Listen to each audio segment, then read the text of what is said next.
இருக்கும்போது அவருக்கு நடந்த சோகம் என்னன்னா வந்து அங்க இருக்கிற சில மக்கள்ஸ் வந்து அங்க இருக்கிற சில ஆளுங்களே வந்து சே வந்து காட்டி கொடுத்துறாங்க ஆர்மி கிட்ட, பொலிவின் ஆர்மி கிட்ட. ஏன்னா வந்து அங்க இருக்கிறவங்க வந்து மோஸ்ட்லி வந்து அரசியல் படுத்தப்படலை.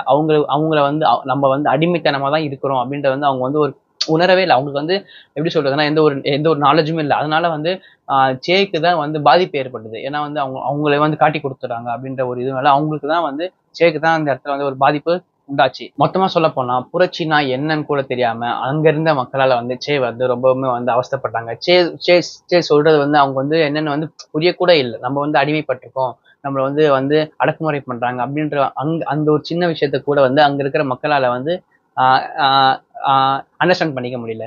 இப்படியே போயிட்டு இருந்த சே வந்து ஆனா வந்து சே கிட்ட வந்து சே வந்து என்ன முடிவு பண்றாருன்னா, இல்ல நம்ம வந்து இங்க இருந்து கிளம்பக்கூடாது, நம்ம என்னானாலும் வந்து இங்க இருக்கிற மக்களுக்கு வந்து விடுதலை வாங்கி கொடுத்துட்டு தான் போகணும் அப்படின்ற ஒரு முடிவெடுத்ததன் விளைவா அவரு வந்து சேவோட ஆர்மி வந்து எங்க இருக்கு அப்படின்றதால வந்து பொலிவியன் ஆர்மி கிட்ட வந்து ஒரு சில மக்களால வந்து காட்டி கொடுத்துறாங்க. அண்ட் வந்து 200க்கும் மேற்பட்ட